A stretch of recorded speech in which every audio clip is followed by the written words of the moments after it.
Sih ya. Oke, Iya, begitu, Bu. bentar ya.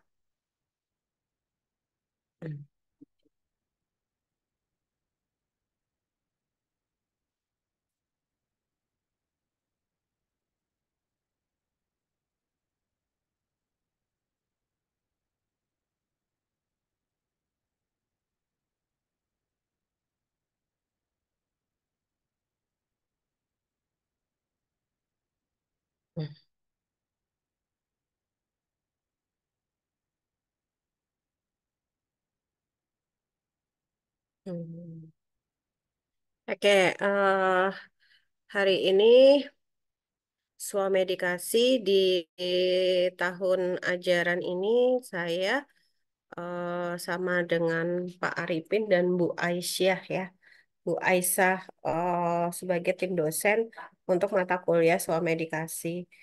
Nah, karena ada 3 orang dosen, maka nanti soal untuk UTS dan UAS-nya juga dari 3 dosen. Nah, ini ada kriteria penilaian seperti biasa ya. Minggu lalu saya belum jelasin ya bahwa ada nilai A hingga nilai E untuk mata kuliah ini. Nah, seperti juga mata kuliah yang lain bahwa ada kehadiran di nilai 15%, tes harian itu 15%, UTS itu 35%, UAS-nya 35%. Jadi usahakan untuk setiap kuliah kalian itu hadir ya. Ini sudah 15% bobot nilai yang ada. Kemudian semester pendek itu ada bagi mahasiswa yang mendapatkan nilai C min atau D. Ya. Tapi saya berharap semuanya mendapatkan nilai yang tidak ngulang ya dan tidak perlu semester pendek. Nah, ini jadwal kuliah kita di mana pertemuan 1 hingga pertemuan 7 sebelum UTS kita akan bahas tentang informasi umum tentang swamedikasi dan obat, lalu memahami dan menjelaskan penyakit batuk dan flu, memahami dan menjelaskan demam dan nyeri, memahami dan menjelaskan sakit MAH, memahami dan menjelaskan penyakit cacingan, memahami dan menjelaskan penyakit diare, serta memahami dan menjelaskan biang keringat. Jadi, dari pertemuan pertama sampai pertemuan ke-7 itu adalah penyakit-penyakit yang memang sering dialami oleh masyarakat di sekitar kita. Dan juga penyakit ini bisa dilakukan swamedikasi. Ya, suara saya terdengar jelas kan ya? Iya, Bu, jelas, Bu. Nah, ini setelah itu kita lanjut ke materi setelah ujian akhir semester, yaitu ada penyakit jerawat, penyakit kadas atau kurap, penyakit ketombe, penyakit kudis, penyakit kutil, luka bakar, luka iris, dan luka serut. Ya, nah untuk swamedikasi ini saya tidak banyak memberikan materi, tetapi kalian diberikan tugas untuk setiap pertemuan harus melakukan presentasi bagaimana swamedikasi yang harus dilakukan antara pasien dengan tenaga teknis kefarmasian yang ada. Ya. Oke, itu dulu untuk bicara kita tentang kontrak perkuliahan. Seperti biasanya bahwa kontrak perkuliahan itu mengatur bagaimana nilai dan bagaimana kehadiran kalian. Nah, biasanya saya akan absen, entah itu di tengah pelajaran atau di awal pelajaran atau di akhir pelajaran. Dan saya berharap kalian bisa buka eh, open kamera ya, karena Kadang-kadang saya tidak menginginkan kalian hanya mendengarkan saja, tapi kameranya tidak dibuka, ya, karena saya juga bukan dongeng ya, pendongeng di sini. Oke, kita lanjut saja. Sampai sini ada yang mau ditanyakan?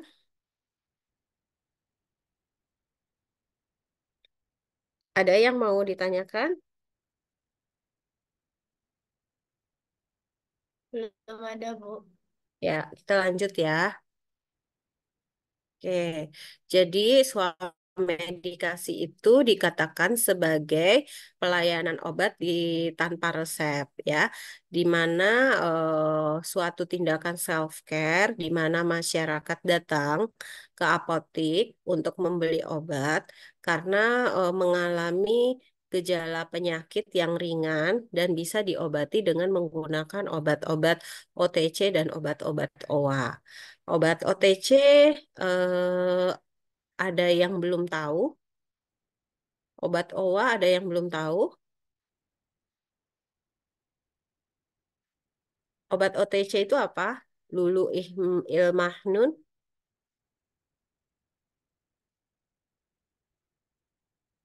Halo? Iya, Bu. Obat-obat OTC itu apa? Eh,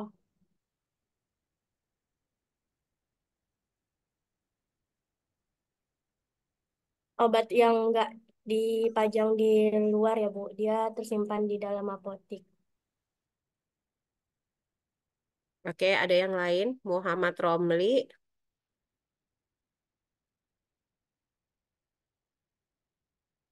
Nggak ada, Bu. Muhammad Romli. OTC Ya, itu Bu. apa? Oh, itu, Bu. Obat-obat over the counter, Bu. Oke, itu OTC singkatannya. Jadi apa maksudnya? Obat dengan logo bulat berwarna hijau. Jadi obat bebas. Hmm. Ya, jadi obat-obat OTC adalah obat-obat yang bisa dijual bebas ya, di apotek ya. Jadi obat itu di etalase ya. Dan OA adalah obat wajib apotek, obat yang memang obat keras tetapi bisa diperbolehkan dijual tanpa resep ya. Nah, banyak sekali definisi swamedikasi ya, menurut WHO, menurut Departemen Kesehatan, menurut International Pharmaceutical Federation ya, menurut Badan POM yang intinya adalah obat itu dapat diserahkan tanpa resep dokter ya. Tetapi obat-obat apa saja yang bisa diserahkan adalah obat-obat yang dijual bebas atau bebas terbatas. Dan obat-obat swamedikasi itu biasanya digunakan untuk pengobatan sendiri. Ya, bisa termasuk obat herbal, obat tradisional, atau obat-obat yang biasa digunakan untuk mengatasi keluhan penyakit ringan. Ya, nah definisi swamedikasi ini sudah banyak ya, ada dari Badan POM sendiri atau Departemen Kesehatan kita. Sekarang, kenapa sih seseorang itu melakukan swamedikasi? Yang pertama pastinya lebih lebih cepat ya mendapatkan penanganan. Ya, lebih cepat mendapatkan penanganan, terus biayanya bisa lebih murah eh, karena obat juga langsung didapatkan tanpa melalui berobat berkunjung ke dokter ya, dan bisa juga sembuh dengan sendirinya. Kemudian karena adanya kesadaran masyarakat tentang pentingnya kesehatan, juga adanya tingkat pendidikan, tingkat sosial ekonomi yang sudah meningkat, itu akan meningkatkan pengetahuan untuk melakukan swamedikasi. Kemudian banyaknya promosi ya atau banyaknya iklan obat bebas atau obat bebas terbatas ya di sosial media atau media cetak itu mengakibatkan masyarakat luas semakin tahu bahwa obat-obat sekarang bisa digunakan secara bebas ya untuk mengobati penyakit tanpa diperlukan datang ke dokter. Ya, nah kemudian distribusi yang sudah banyak ya melalui WW Puskesmas dan warung di desa yang berperan dalam peningkatan pengenalan penggunaan obat. Ya, nah faktor-faktor inilah yang mengakibatkan nanti seseorang itu melakukan swamedikasi. Tujuannya apa? Pasti untuk mendapatkan pertolongan yang cepat ya, serta meningkatkan kemampuan masyarakat dalam hal menolong dirinya sendiri untuk mengatasi masalah kesehatan atau meningkatkan kesehatan diri atau memang untuk mendapatkan pertolongan yang cepat. Oke, kemudian keuntungan apa saja dan apa saja sih kerugian dari dilakukannya swamedikasi? Sebenarnya bukan kerugian ya, tetapi resiko yang akan didapatkan jika swamedikasi itu tidak tepat dilakukan ya. Keuntungan swamedikasi tadi tentunya kita akan bisa mendapatkan perawatan atau akses kesehatan yang lebih cepat ya sehingga biaya juga akan lebih efisien ya karena kita tidak perlu apa namanya tidak perlu datang ke dokter ya dan mengeluarkan biaya untuk sebentar ya.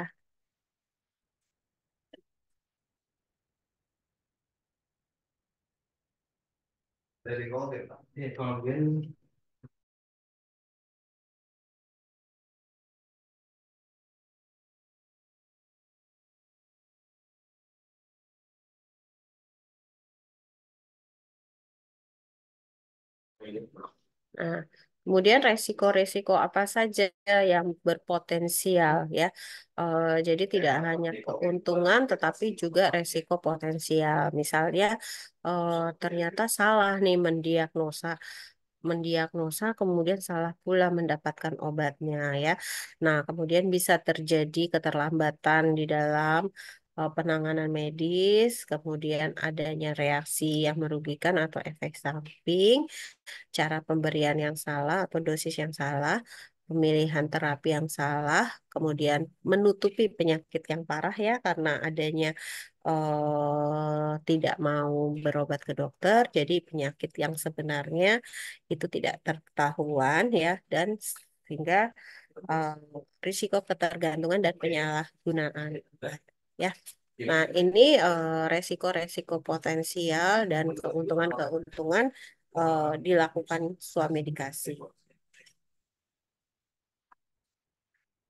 Nah, sekarang karena adanya kerugian tadi atau resiko potensial yang menyebabkan terjadinya kesalahan, ya, yang menyebabkan terjadinya eh, apa namanya resiko efek yang besar terhadap pasien, maka swamedikasi itu butuh dilakukan secara bertanggung jawab. Ya, artinya apa? Swamedikasi yang bertanggung jawab itu harus membutuhkan produk yang sudah terbukti keamanan, khasiat, dan kualitasnya. Juga swamedikasi itu harus dipantau dan dimonitoring oleh orang-orang yang memang berwenang dan orang-orang yang memang mengenali bagaimana penggunaan obat tersebut. Ya, nah, obat yang digunakan juga harus diindikasikan untuk kondisi yang dapat dikenali sendiri, untuk beberapa kondisi kronis atau berulang, dan juga dirancang khusus supaya pasien itu bisa sembuh atau tujuan pengobatannya juga tercapai. Ya. Nah, ini adalah bagaimana produk obat itu diberikan pada swamedikasi itu harus disertai dengan informasi yang jelas tentang bagaimana cara minum obat dan penggunaan obat, efek dan efek sampingnya. Kemudian efek samping yang terjadi itu harus dipantau ya. Bagaimana adanya kemungkinan interaksi antara obat dengan obat atau obat dengan makanan. Lalu ada pencegahan dan peringatan ya kita harus kasih tahu ke pasien bagaimana cara minum obatnya, apa yang harus dicegah ya, durasi penggunaan serta kapan harus mencari nasihat profesional. Jelas ya. Oke, dari sampai sini ada yang mau ditanyakan?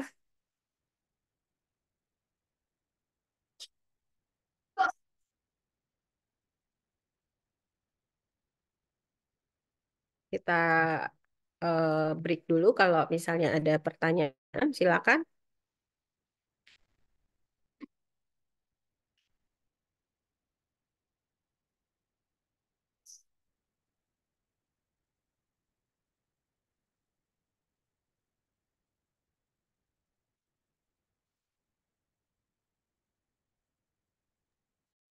Bu, izin bertanya, Ya, silakan. eh, untuk suamedikasi, kira-kira parameter apa yang kita gunakan untuk tahu nih kalau obatnya udah ngefek? Jadi kita nggak terus-terusan. Maksudnya obat ini apa? Bagaimana? Obat ini? Parameter apa yang kita gunakan untuk saat kita lakukan suamedikasi. Jadi kita eh, tahu gitu Bu, kalau yang kita lakukan itu udah cukup. Oke.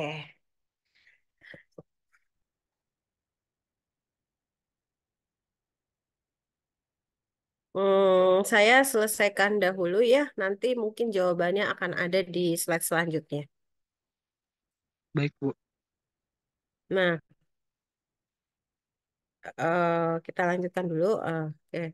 Nah, ini tadi produk obat yang diberikan pada suamedikasi. Kemudian, nah ini peranan apoteker ya.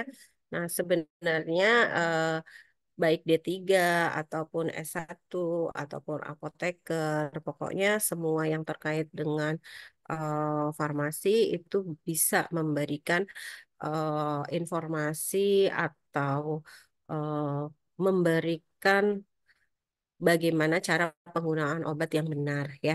Sehingga mereka juga harus berperan sebagai komunikator, berperan sebagai penyedia obat yang berkualitas, berperan sebagai trainer ya dan supervisor. Ya, maksudnya trainer dan supervisor bagi masyarakat ya supaya bisa menggunakan obat dengan benar sebagai kolaborator ya dan sebagai promotor kesehatan. Nah, sebagai kolaborator tentunya bisa bekerja sama ya dengan masyarakat atau bisa memperingatkan masyarakat tentang bagaimana penggunaan obat, bagaimana efek sampingnya, bagaimana cara-cara penyimpanan obat dan mengkonsumsi obat tersebut. Ya, nah ini semua bukan hanya peranan apoteker saja di dalam suah medikasi, tapi orang-orang yang terlibat khususnya bagi pelayanan farmasi di apotek ataupun di puskesmas ataupun di rumah sakit. Nah, ini tadi ya sebagai komunikator pastinya kita harus berdialog dengan pasien ya supaya kita tahu nih riwayat pengobatannya cukup rinci kita ketahui sehingga kita bisa memberikan informasi atau memberikan saran pengobatan yang tepat ya. Informasi yang harus kita berikan tentunya informasi yang harus objektif dan tepat, kemudian bisa memenuhi kebutuhan dari pasien. Nah, apabila pasien itu mempunyai penyakit yang harus dirahasiakan, nah maka kita harus menjaga kerahasiaan pasien tersebut. Dan apabila pasien perlu untuk dirujuk ya, dan menurut kita tidak bisa dilakukan swamedikasi sendiri, maka pasien juga harus kita sarankan untuk bisa dirujuk untuk mendapatkan penanganan lebih lanjut di eh, penanganan lebih lanjut untuk dibawa ke tempat yang lebih ini ya, lebih standar lagi. Nah, kemudian sebagai pemasok obat berkualitas ya kita harus pahami dan kita harus pastikan bahwa obat yang kita beli memang berkualitas ya, bukan bukan berasal dari sumber yang tidak resmi. Sehingga siapapun itu juga harus memastikan obat yang diterima itu berkualitas dan penyimpanannya juga harus dilakukan dengan benar ya. Jadi walaupun obatnya itu sudah datang dari distributor yang resmi, obatnya itu ada izin edar, obatnya itu cukup baik dari pabrik yang baik, tetapi kalau penyimpanan produknya tidak benar, nanti ditakutkan bahwa obat ini juga akan terkontaminasi karena penyimpanan yang tidak benar. Sebagai pelatih dan pengawas ya, trainer dan supervisor, maka seorang ahli farmasi tentunya harus memastikan bahwa seluruh pengobatan itu dilakukan dengan praktek yang sudah standar, ya, sesuai dengan standar yang sudah ada, ya. Nah, kemudian sebagai kolaborator itu harus berkolaborasi, ya, harus bekerja sama dengan masyarakat itu sendiri. Nah, tapi juga harus bekerja sama juga dengan perawat kesehatan atau industri farmasi atau dokter, ya, di dalam menangani pasien dalam melakukan suap medikasi. Nantinya kan kita juga perlu berkolaborasi atau meminta pasien untuk mendatangi dokter apabila kita merasa bahwa sakitnya itu tidak bisa disembuhkan dengan sendirinya. Nah, ini sebagai promotor kesehatan ya, di mana apoteker atau tenaga kesehatan atau farmasis itu harus berpartisipasi di dalam pemeriksaan kesehatan. Ya, kemudian berpartisipasi dalam kampanye promosi kesehatan serta memberikan nasihat kepada individu untuk membantu membuat pilihan kesehatan yang terinformasi. Nah, ini tadi ya tanggung jawabnya. Sama saja bahwa apapun yang kita berikan untuk masyarakat itu harus merupakan eh, sesuatu yang bertanggung jawab, ya. Dalam artian tadi produknya kita yakini bahwa produknya itu aman dan berkualitas, serta kita juga harus memantau bahwa informasi yang kita berikan itu cukup objektif, ya, cukup jelas sehingga pasien tahu dan bisa paham bagaimana dia cara memakai obatnya. Kemudian kalau kita apa namanya memantau, kita harus memantau adanya efek samping. Tentunya kita harus memberikan laporan kepada pemerintah, ya, jika kita temukan adanya efek samping dari pasien yang melakukan suap medikasi. Itu ya. Nah, jadi tanggung jawab itu melekat pada diri kita sebagai seorang farmasis. Oke, nah ini lanjut ya, mungkin sesuai dengan pertanyaan yang tadi, bagaimana caranya kita tahu bahwa pasien itu bisa menggunakan atau melakukan suap medikasi dengan benar. Yang pertama, pastinya ketika pasien itu datang, kita harus mendengarkan keluhan pasien ya. Kalau di apotek kan biasa ya, saya pusing, saya sakit gigi, saya udah 2 hari atau 3 hari demam. Nah, itu kita dengarkan keluhan pasiennya ya. Nah, setelah itu baru kita gali informasi dari pasien mengenai tempat timbulnya gejala penyakit ya, di mana dirasakan atau bagaimana pencetusnya, sudah berapa hari, kemudian pengobatan apa yang sebelumnya dilakukan. Nah, pasti kalau pasien kita gali tentang informasinya, pasien akan bercerita ya, bercerita dengan lebih baik ya, sehingga kita bisa tahu eh, dan kita bisa pilihkan obat-obat apa saja yang sesuai. Nah, ini batasannya rekomendasi. Ya, memilih obat sesuai dengan kerasionalan dan kemampuan ekonomi pasien ya. Nah, dengan menggunakan obat bebas terbatas atau obat wajib apotek. Jadi, pada saat kita melihat pasien, maka lihatlah diri kita dan rasakan apakah pasien mampu membeli obat yang digunakan untuk suap medikasi tersebut ya. Kenapa? Karena kondisi pasien tentunya pada saat itu dia butuh pengobatan yang cepat. Tapi kalau ternyata pengobatannya dia sudah cepat tapi obatnya mahal, ya otomatis kemungkinan dia tidak tidak meminum obat nantinya ya. Oke. Kemudian setelah kita berikan rekomendasi, kita memberikan informasi obat ya. informasi obat tersebut tentang nama, tujuan pengobatan, cara pakai, lama pengobatan, efek samping, ya, gejala-gejala lain yang harus dihindari pasien atau bagaimana dia cara menyimpan obat nantinya, ya. Lalu kita mendokumentasikan data pelayanan swamedikasi yang telah dilakukan. Nah, itu adalah bagaimana cara kita melakukan swamedikasi, ya. Oke, nah ini yang harus kita tanyakan ke pasien, ya, ungkapan yang umum digunakan pada konsultasi penggunaan obat.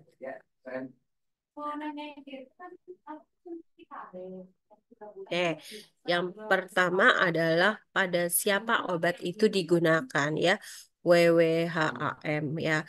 Obat itu digunakan untuk siapa? Apakah untuk pasien sendiri atau untuk orang lain, ya.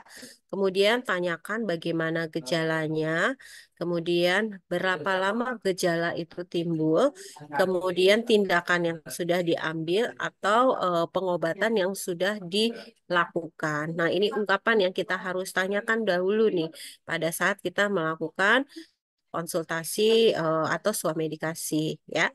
Nah, atau juga kita bisa menggunakan S method. Artinya apa? Nah, kita tanyakan berapa umurnya, ya. Kemudian apakah diri sendiri yang memakai atau orang lain? Kemudian obat-obat apa saja yang sudah digunakan atau obat-obat yang ekstra lainnya, ya. Kemudian berapa lama sudah eh, apa merasakan gejala, ya. Ya, kemudian apakah pernah ada gejala itu sebelumnya, ya, histori yang lampau, kemudian gejala-gejala yang lain atau gejala-gejala yang membahayakan. Nah, ini kita harus tanyakan dulu, ya, pada saat kita melakukan swamedikasi. Nah, namun mungkin, ya, kalau kita lihat di apotik gitu, ya, orang membeli obat tentunya kita jarang, ya, bertanya seperti ini, sehingga kita percaya aja bahwa pasiennya mau beli obat, ya udah kita kasihkan saja obatnya. Namun tadi kita harus melakukan praktek yang bertanggung jawab. Bagaimana praktek yang bertanggung jawab? Yaitu kita tanyakan dengan sejelas-jelasnya, sehingga informasi yang nanti kita berikan juga bisa didapat oleh pasien secara tepat.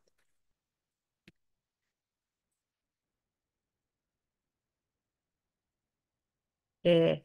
Nah, ini adalah informasi yang harus kita lakukan, ya.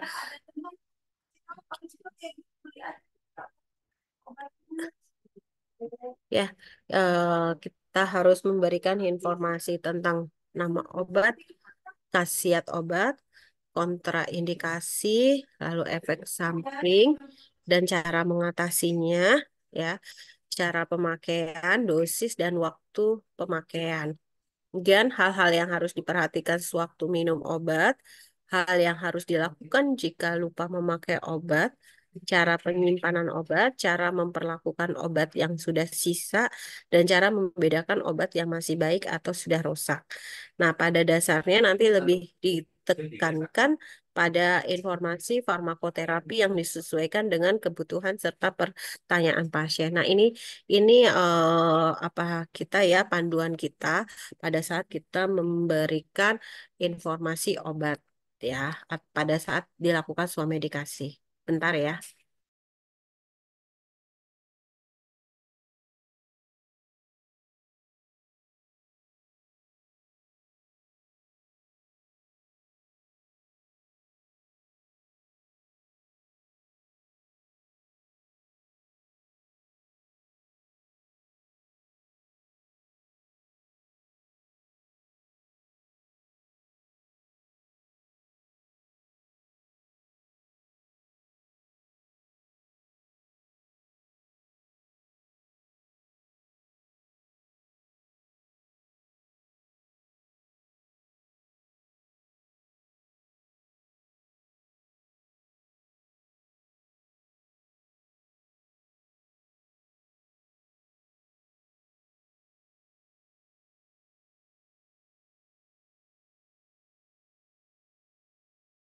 Oke, kita lanjutkan ya. Ini tadi informasi obat yang harus kita berikan. Oke, nah ini kriteria apa saja obat yang dapat diserahkan tanpa resep. Jadi, swamedikasi itu kita sudah tahu ya bahwa boleh memberikan obat tanpa resep. Bahkan obat keras pun boleh diberikan yang kita kenal sebagai obat wajib apotik.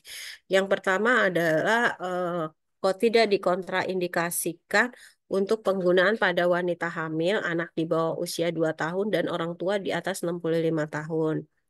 Tidak memberikan risiko pada kelanjutan penyakit, penggunaannya tidak memerlukan cara atau alat khusus yang harus dilakukan oleh tenaga kesehatan, penggunaannya diperlukan untuk penyakit yang prevalensinya tinggi di Indonesia, serta memiliki rasio keamanan yang dapat dipertanggungjawabkan untuk pengobatan sendiri. Ini ada Permenkesnya ya. Jadi pada saat kita menyerahkan atau melakukan sebuah medikasi, tentu kita didukung oleh Permenkes yang ada. Oke. Nah, ini penggunaan obat yang rasional. Jadi, eh, swamedikasi pun kita harus memikirkan atau mempertimbangkan obat yang rasional. Artinya apa?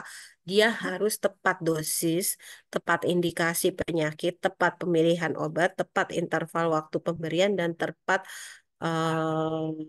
ini tepat dosis, tepat cara pemberian, tepat lama pemberian, serta waspada efek samping.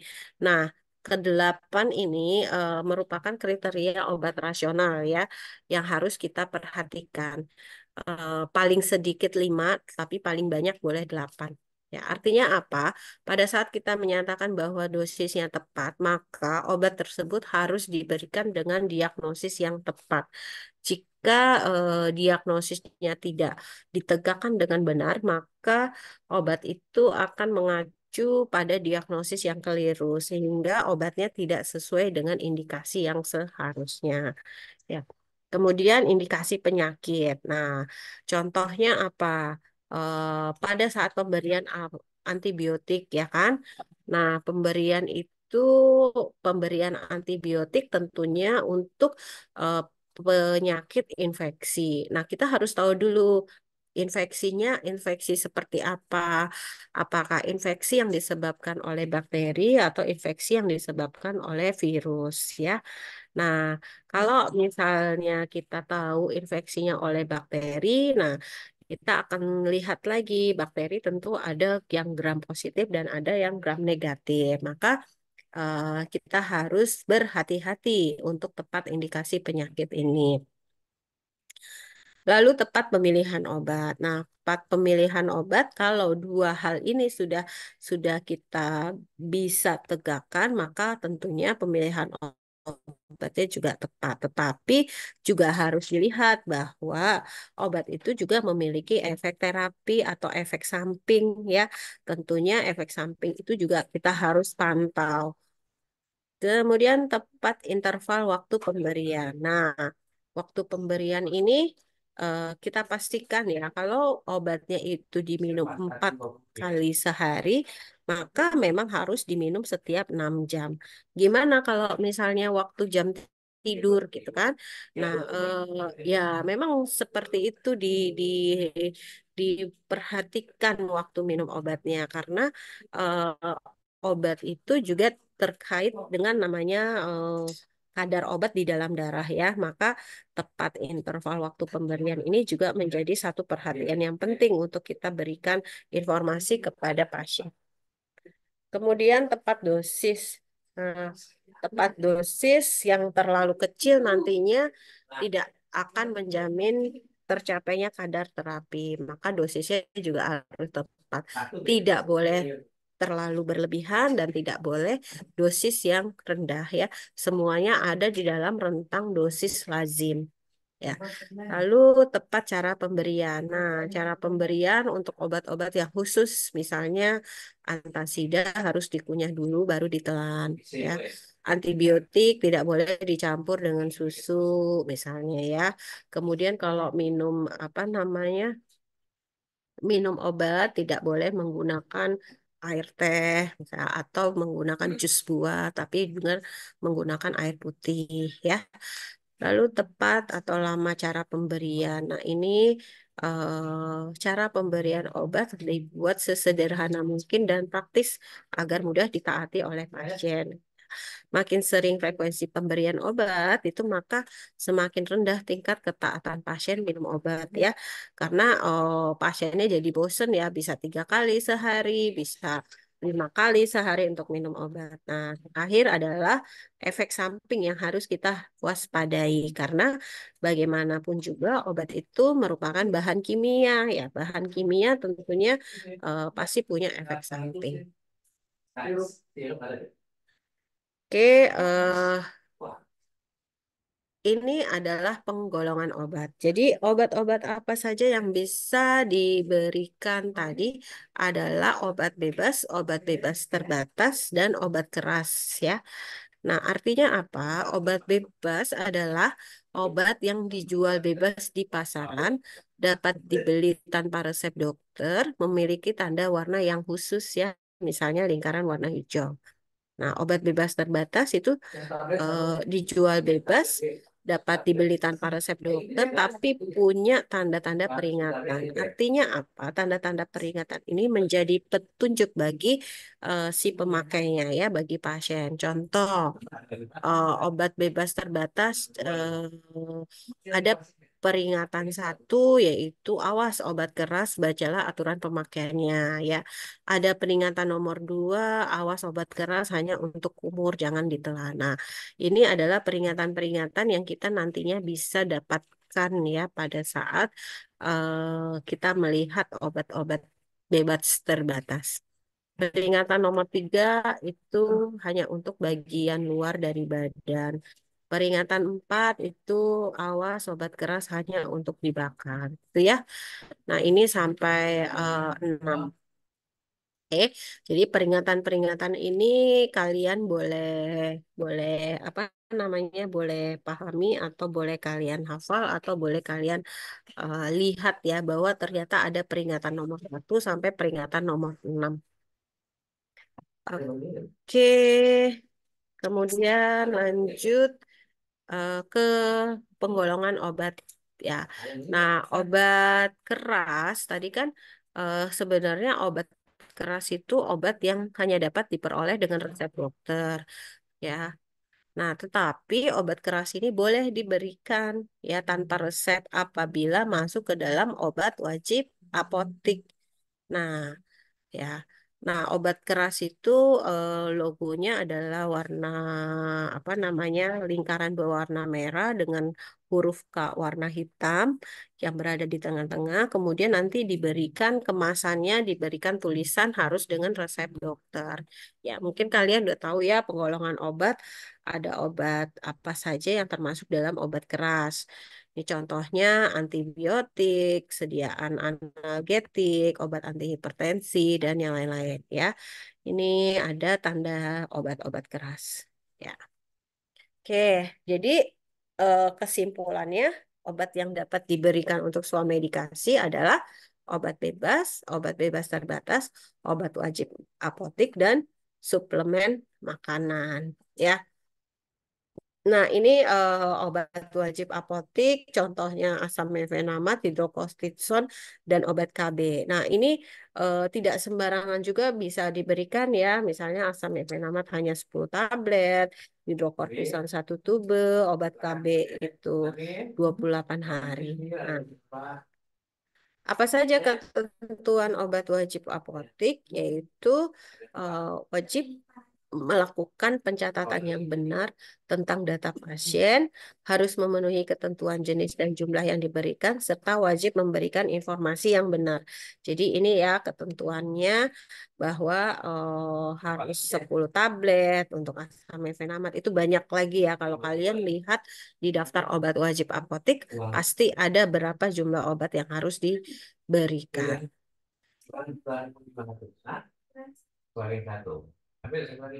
Ya. Nah, jadi ini adalah tadi ya penyakit-penyakit ringan yang dapat diobati dengan swamedikasi ya. Nah, ini penyakit-penyakit ini menjadi bagian dari mata kuliah kita sepanjang semester ini. Oke, terima kasih. Ada tadi pertanyaan tadi sudah terjawab atau belum ya? Jadi, Terjawab, Bu. ah, Terjawab. sudah? Sudah, Bu, sudah. Oke, ada lagi pertanyaan yang lain? Ibu izin bertanya, Bu. Ya. Jadi swamedikasi itu kan terbatas sepanjang OTC, OWA, sama suplemen ya, Bu. Nah, Mm-mm. pertanyaan saya, apa bedanya dengan PIO, Bu? Pemberian Yo. informasi obat. Iya. Hmm. eh, kalau kalau bio kan hanya pemberian informasi obat, ya kan? Jadi eh, kita memberikan informasi obat saja. Pasien beli obat, kita kasih informasinya obatnya macam-macam. Tapi kalau swamedikasi itu kan sebenarnya pengobatan sendiri. Nah, pengobatan sendiri itu pasti terkait pengobatan untuk obat apa saja gitu. Penyakitnya apa saja yang bisa diobati gitu. Itu artinya swamedikasi. Nanti kalian bedakan lagi, Bu, konseling di mana, Bu? Nah, konseling beda lagi gitu ya. Nah, konseling sama PIO itu satu. Intinya adalah memberikan informasi tentang obat. Tapi kalau swamedikasi, ya namanya swamedikasi ya pengobatan sendiri. Berarti di sini kita harus tahu penyakit apa saja yang bisa dilakukan pengobatan sendiri. Kemudian bagaimana gejalanya, bagaimana apanya namanya tindakan kita yang kita lakukan. Kemudian bagaimana obatnya, bagaimana cara pemberian informasinya, dan bagaimana pencegahan-pencegahan yang harus dilakukan. Serta kalau penyakitnya jadi bertambah parah dengan obat yang sudah kita kasih, pasiennya harus kemana? Nah, itu yang namanya swamedikasi. Ya, beda sama Pio kan, jelas ya. Kalau Pio ya pemberian informasi obat aja. Ya udah kasih aja ini obatnya, kamu kasihkan informasi obat. Itu namanya PIO. Jelas? Iya, Bu, jelas, Bu. Oke, ada lagi?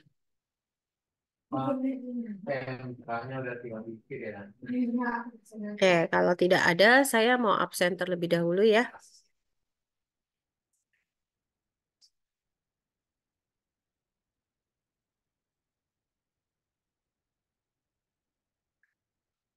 Diah Ayu Primastuti,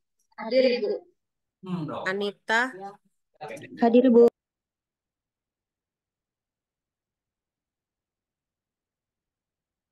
oke, Muhammad Romli,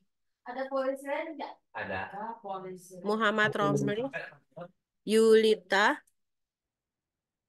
Hadir, Bu. Travelina, Hadir, Bu. Lulu, Hadir. Siti Nurmaya, Hadir, Ibu. Fahmi Rizky Fadilah, Hadir, Bu. Ananda Sela Rahayu, Hadir, Ibu. Iskandar Hakim, Hadir, Bu. Nia Febriana, Hadir, Bu. Mutiara, Hadir, Bu. Septia Wafa, Hadir, Ibu. Selinia, Selinia, Iya, Bu, hadir, Bu. Silvi, Hadir, Bu.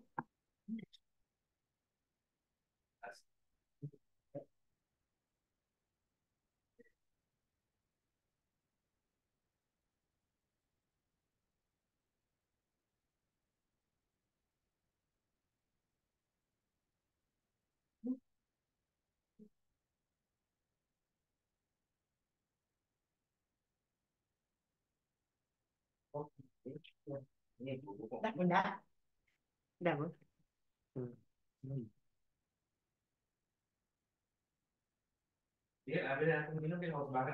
Oke, ada yang mau bertanya? Nah, Sekarang saya mau kasih tugas ya untuk kita minggu depan karena bahasannya tadi ya berbagai macam penyakit tadi, maka ini berapa kelompok ya? 17. 17 kalau dibagi dua berarti 8 ya. Ini eh, ada 15 orang ya? Berapa orang sih tadi? Iya, Bu. Kalau 17 dikurang 2 jadi 15. Bu. Iya, 15. 15 orang.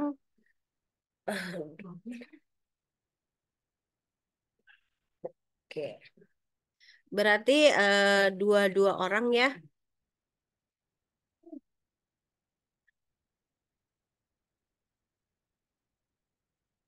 Kalian buat dua orang satu kelompoknya.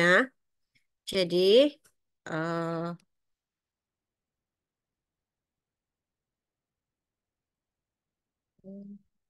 oke. Nah, ini kita bagi eh, dua, berarti ada sekitar 7 kelompok ya. Oke. Nah, setiap kelompok itu membahas dua buah penyakit.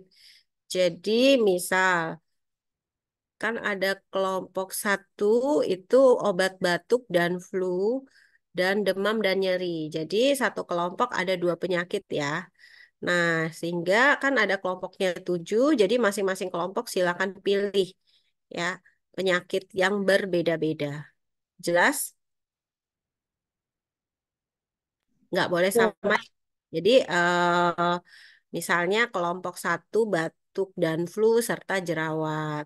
Kelompok 2 demam nyeri serta eh, eh, biang keringat. Jadi masing-masing kelompok ada dua bahasan. Ya. Ibu, maaf mau nanya. Hmm? Jadi kan satu kelompok itu dua orang, dua bahasan ya, Bu. Dalam Mm-mm. satu pertemuan itu dibahas dua-duanya atau beda pertemuan, Bu? Nggak beda pertemuan. Jadi pertemuan pertama besok, pertemuan minggu depan, kita hanya akan membahas obat batuk dan flu dari dua kelompok. Ya.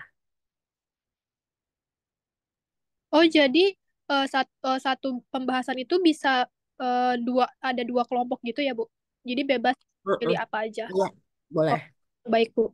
Karena untuk pembanding, misalnya, oh ini obat batuk dan flu yang dibawakan kelompok nomor 1, serta ada yang batuk dan flu dibawakan oleh kelompok nomor 7. Nah, itu saya mau membandingkan eh, mana yang paling baik di antara kedua kelompok ini. Ya, oke. Nah, tugas yang kalian buat adalah silakan buat swamedikasi ya. Berarti kan tadi tuh apa tentang penyakitnya, kemudian tentang bagaimana cara menanganinya ya. Kemudian obatnya apa yang diberikan, terus apa-apa saja yang harus diperhatikan sama buat percakapan antara pasien dengan petugas apotek. Ya. Ibu, maaf, saya masih belum paham, Bu. Jadi kita tadi Hmm? kan, tadi itu ada 13 poin ya, Bu. Yang Mm-mm. sebelumnya, Bu. 13 poin itu dibagi menjadi satu 13 kelompok. poin ini enggak. Ya, dari 8 sama 13, 8 sama 13 tadi saya bilang untuk setelah ujian tengah semester. Jadi, untuk semester kita, setengah semester kita pertama hanya kelompok 1 sampai nomor 7.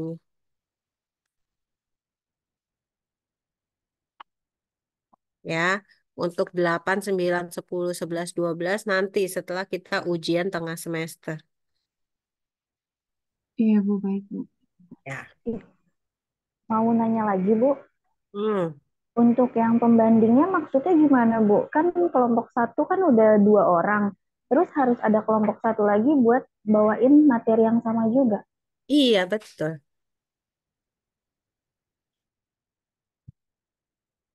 Satu kelompok bahasanya dua. Udah?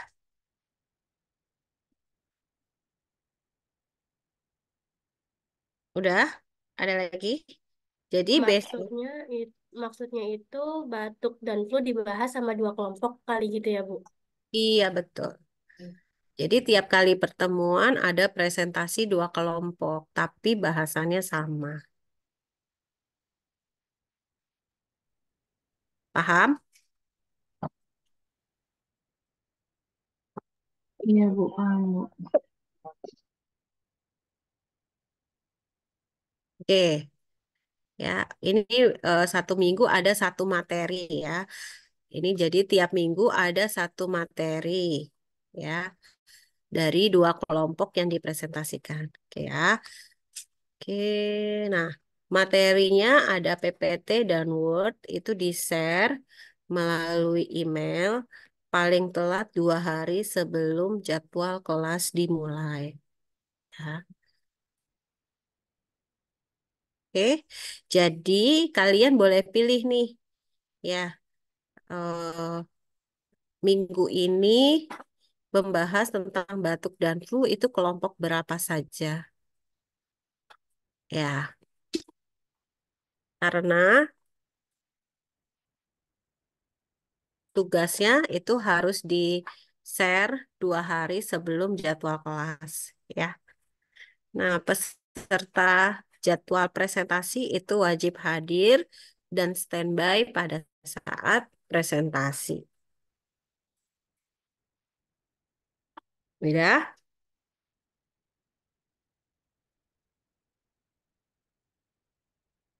Ya. Jadi yang ngumpulin-ngumpulin pekerjaan itu tidak seluruhnya semua harus ngumpulin, tapi setiap minggu saja. Sudah? Ada yang mau tanya lagi? Nah, ini nanti saya bagikan ya lewat PJ-nya.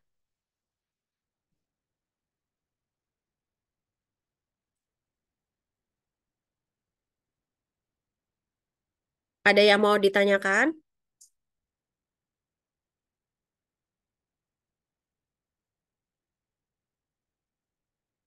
Udah cukup, Bu.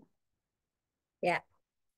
Oke, kalau sudah kuliahnya kita cukupkan dulu sampai di sini. Ya, terima kasih. Assalamualaikum warahmatullahi wabarakatuh. Waalaikumsalam warahmatullahi wabarakatuh. Terima kasih, Bu.